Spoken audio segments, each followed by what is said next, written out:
Hello everyone and welcome back. We have made our way into our matchup here at hand. We're going to have TongFu taking on Vici Gaming in what is our 5th wave. We got 4 more games still happening tonight.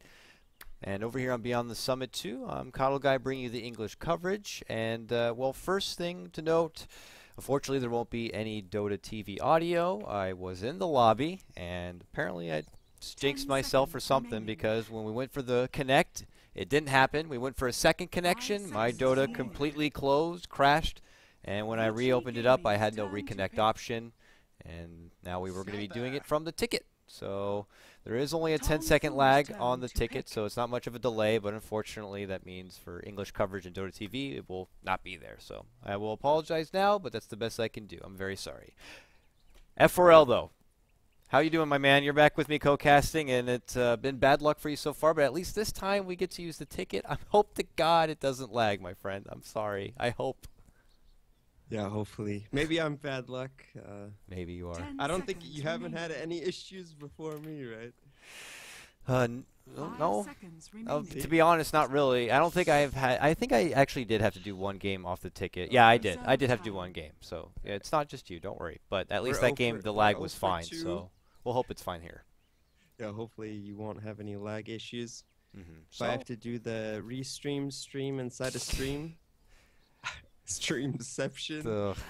Yeah. First, again, thank you, man. I appreciate you donating your stream to allow me to do that. And unfortunately, or hopefully, we won't have to come to that. But let's just, we've already missed a portion of the draft because we had to play catch up and figure out if they were going to do a remake or not. But here we go. So first pick up here for TongFu to get a hold of the Troll Lion, and now they move on to a Faceless Void. Vici Gaming, Vengeful Spirit, Jug, Earthshaker, and Black's Sniper is going to be making a reappearance here. I don't know if you've gotten to catch any of the other games that he's been playing with it. The last time I cast Vici Gaming, they didn't use it, but I heard it's been pretty snappy.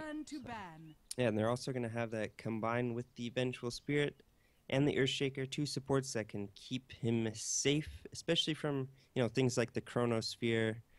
It's very important to make sure that Venge is just so good against Void, especially the Chrono. Being able to swap out the Sniper, make sure that he can continue to do his auto attack, not die inside the Chrono. And another thing to consider when you swap into the Chrono, like if you're Venge, is that if they go ahead and just kill you, which they typically do, you have that negative Vengeance aura. Yep. So in the late game, that is a 36% damage debuff. And you wouldn't think it was so important, but it can, I mean, 36%, that can be a lot of damage sometimes. So. Oh, I agree. And that just makes it more interesting why they decided to do something like a Faceless Void when there's already a Vengeful on the other side. It's like picking up a Bat Rider at this point. It just seems a bit awkward knowing that this is, you might not get what you exactly want out of some of these team fights, but maybe TongFu have something planned. They do pick up the Zeus, so they do have the burst. Doesn't really offer too much as far as gap closing in a way to get a hold of that pesky sniper, but maybe just hoping that early on, when Zeus really gets to that early peaking point, and he can venture out as a core and bring in some serious pain. I'm of course going on the fact that this is not going to be a support Zeus, and I don't know. I would imagine not. But I don't know. It could be a support Zeus. I know. We've seen a couple of other Chinese teams running it as a support, and it wouldn't be too bad. At least you would have the Lion to sort of control the lane. Zeus sort of struggles at zoning people out. He doesn't really. There's no real zone potential with the Zeus. His nukes they push the lane, so you don't want to really use them. At least his Arc Lightning does. His Lightning Bolt, it's pretty good at harassing, but. Level 1 only doing 100 damage for 75 mana. It's not the greatest mana for damage ratio because it doesn't stun or anything, and his right clicks are pretty awful. So, but at the same time, Lion definitely really good at harassing out offlaners. So I think, having the Zeus as a support wouldn't be too bad this game. And when you're talking about why they chose Faceless Void, I still think it's all right. Even with the Venge counter, just because they have the Troll. So.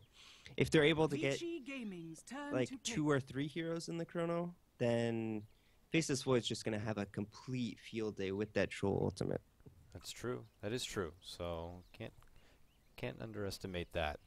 A ban on the Bloodseeker. I mean, can we talk about that for a moment? The last ban.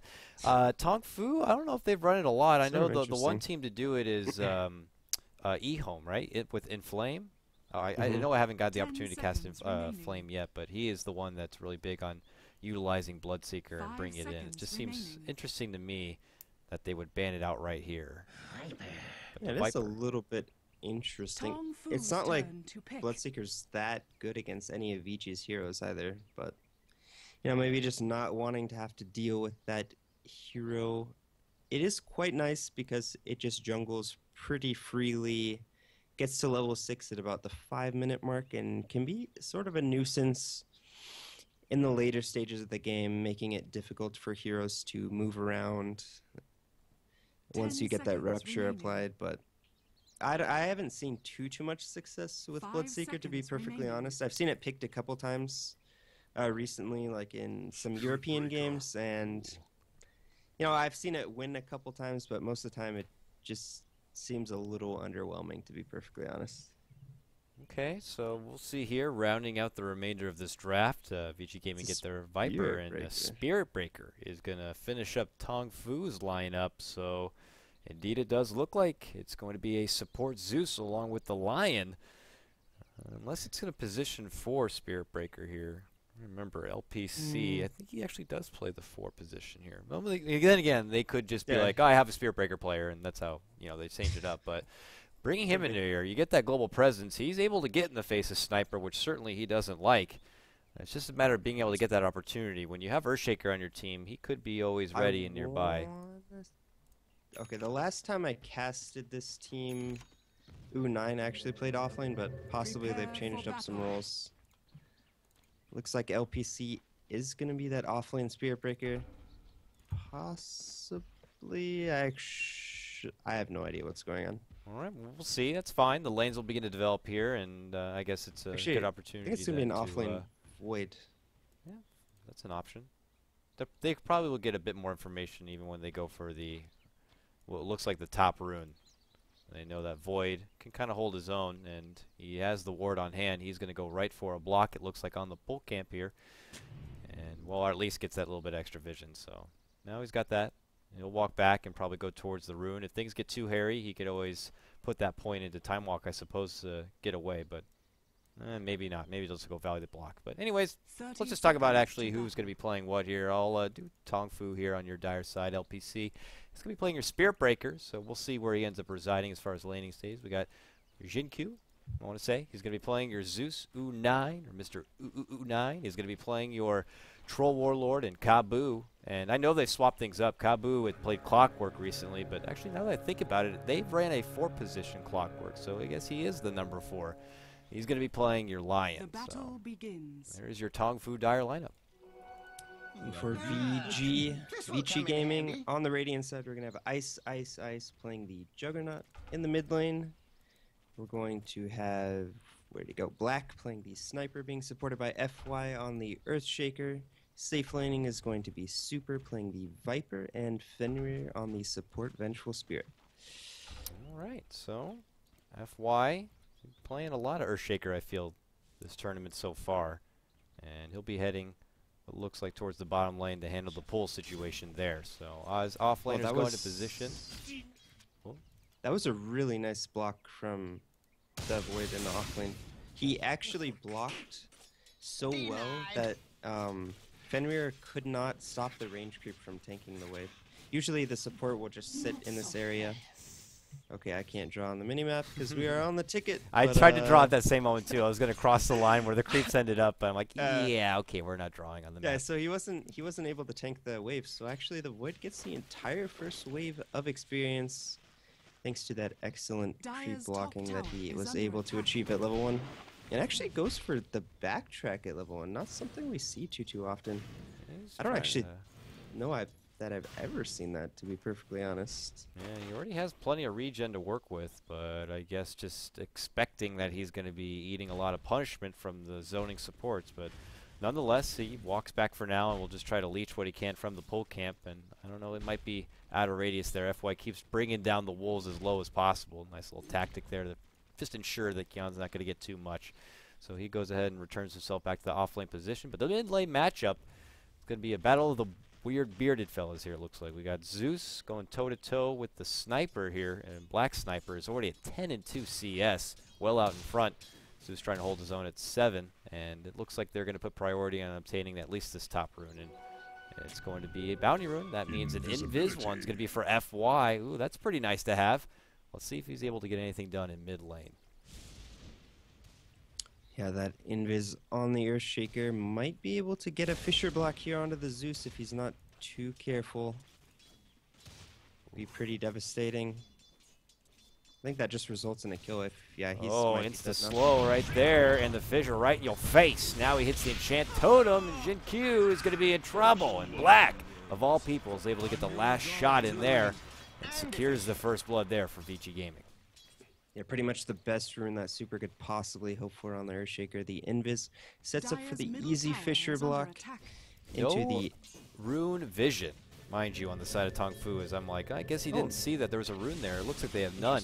So they're in complete dark, and that's why I suppose FY had such an easy opportunity. So yeah, they ward, you know, the offlane ward typically, that's a normally placed ward, but actually having this lane ward in the top lane is a bit unusual in today's meta. Here There's comes LPC. Black could be in some trouble here. Oh, they're actually going for this? This is real deep right now. Black is like, holy Toledo, tries to put out the shrapnel. It's going to be well in behind, and he's going to look to get some pot shots. Oh, there's the slow. And he gets the second shrapnel, blocked to the face. LPC, what were you thinking? What was the game plan? You were not going anywhere, buddy, and that's just a free grab right there. Black gets another kill on his sniper, and this is becoming a dream start for him. And he's like, aha, now Jin Q, you're next. And oh God, here comes Ice Ice Ice. The pressure doesn't stop. And well, as I say that, Spirit Breaker back from the dead. He's already on his way towards mid lane for vengeance. I'm not too sure why he continued with that charge. I mean, he was so deep into enemy territory. Gets the easy Fissure from FY with the TP. Nice rotation from him. Secures that easy kill on the overextending Space Cow. It's a hero. It certainly is. If we go ahead and look at the mid CS, actually Black doing a really good job. Sitting at 22-6 to, I believe, the 13-1 of the Zeus. Also having 2 kills for himself. Oh, maybe 3. There's going to be the stun, and they want... Might be able to charge out of here. Oh God, can he outrun the shot? Ah, he's dead. It's not happening. Let's go ahead and take that one back and see it one more time. That's right, folks. We got DVR here. Let's see.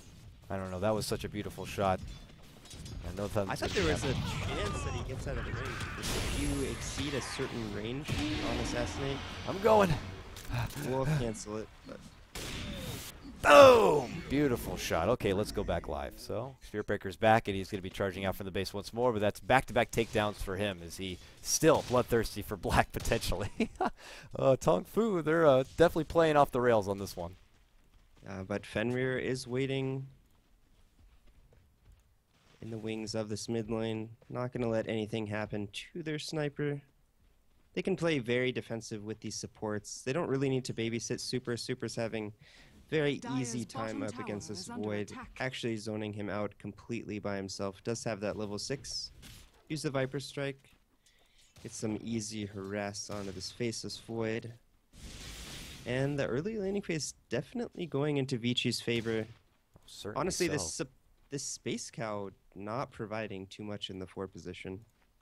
Yeah, that's stubbed his toe a couple of times, and he just gives even more fruitful rewards to Vici Gaming in that mid lane. So he has to do his walk of shame back, maybe get a pair of shoes before you consider make another run like that one. But on the bright side, their Troll Warlord U9 has been putting together some respected CS. He's 35-9 for himself right now, and he's on the way back trying to throw together that early Helm of the Dominator, it looks like, then possibly that Sanjin Yasha kind of quote pub build that I've heard from some of the players say.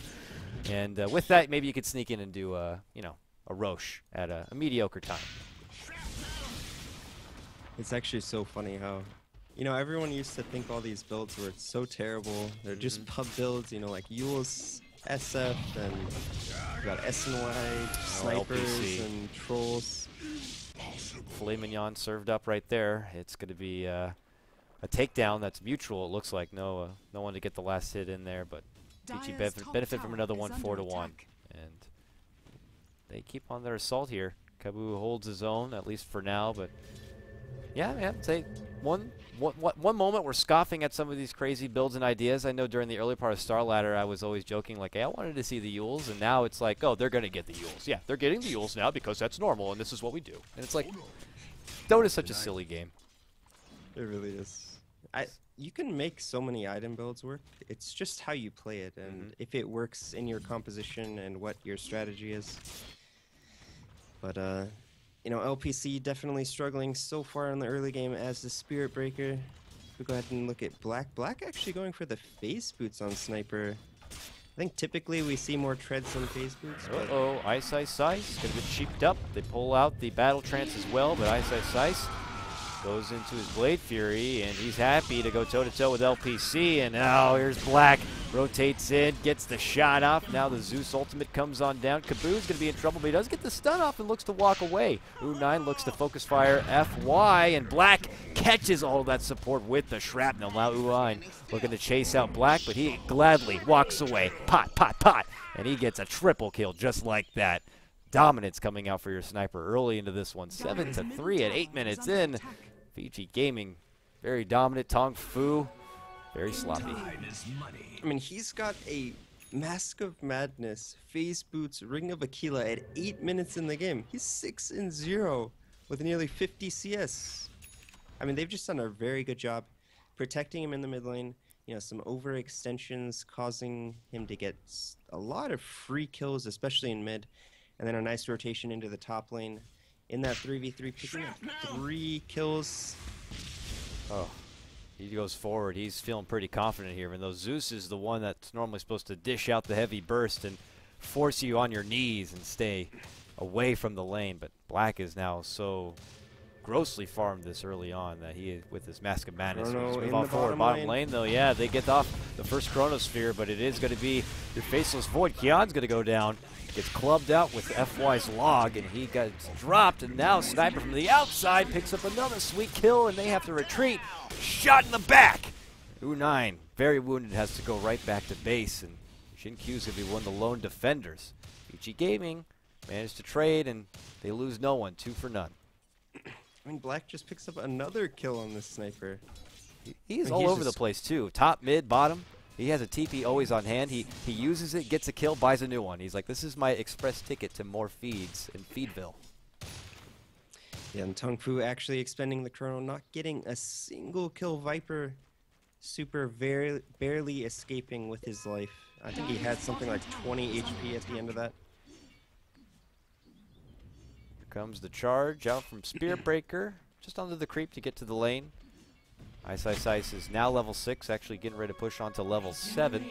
No mana yet for his Omni Slash, but he does complete his power treads, and if he wants to, he can easily mana swap. Right there he goes to agility, but we'll see now that he builds it up here, if he can find an opportunity to take down the Spirit Breaker, who's still trying to get level 6. That Nether Strike certainly could help with extra bits of lockdown, but he's got to get there first. It could be a bit of a struggle. Well, you saw TongFu in that recent engagement. That was the debut of the Chronosphere, and well, speak of the devil, he gets waved, and Black does it the old-fashioned way. Boom! Gets shot. Sorry, sir. No backtrack for you. He only has the 1 level into it, but RNG is not going to be in the favor of him.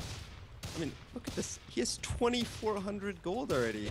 I wonder what he's going to go for. If he's going to go for something like an S&Y, maybe even just a Maelstrom. I would personally prefer to see the S&Y. Does look like he's going to go for Yasha. Could also be a Manta style, but I think S&Y is just better than Manta on Sniper. Especially in a game like this. Like, the Manta is only really useful in making them confused. It's not really useful for anything. There's no silences that you're going to evade. There's nothing that... You're not going to be able to dodge anything with it, so... I think S&Y definitely a better choice for Black in this game. Feels like he's just having fun at this point, and he wants to keep doing that. And that's when you play your best Dota, when you're just having a blast. So, but not having a blast, TongFu. They are grasping at what kind of itemization they can go for here. It's not going to be the Helm of the Dominator. It's the Vlads now complete on your Troll Warlord. So he's going to have that extra bit of substance. But yeah, a bit outside the normal. I have seen it once before. I can't remember how that Troll did, but it definitely wasn't as much of a standout for me to remember their name. So I guess you can chalk it up to that. But for now, U9's going to try to make the best of this Vlads. Yeah, and Vici transitioning into a top lane push. The mech now completed on the Vipers, so they have the mech advantage. 4 points actually into the healing ward for Isis Ice. So they have a tremendous heal advantage right now. Probably even going to be able to survive up against this Chronosphere. Like, what? They don't really have a lot of damage right now. They do have the Finger of Death now. That's going to be very important. They're going to need that if they hope to get a kill onto one of these heroes. He runs so dang fast with FaZe and Mask of Madness. He pops the both of them, and he just instantly blitzes backward when he sees any sort of opposing threat that could be developing, because position's good for him. They do get a hold of Super, and they're trying to break through the Viper's skin, but the Finger's going to be there. Chrono pops out. Omni Slash has already gone out, and Black is on the outside of the bubble, shooting in and having a jolly old time. He has got a beyond godlike streak. Double kill for him, and get ready for a triple. Bang! Triple kill for Black. And my neighbors, well, hopefully they're not awake, but there's a slam and a dunk coming out from the ceiling above. FY takes it to Zeus, and quickly it's a dramatic 5-man takedown for just the Viper. Dire's top tower is under attack. Dang. And I mean, they have no solution right now to this sniper. They use everything they have on the Viper. Sure, he doesn't get the mechanism off, but the healing ward did quite a bit of healing during that Chronosphere. They do manage to take down the Viper, but at what cost? The Earthshaker gets a nice Fissure.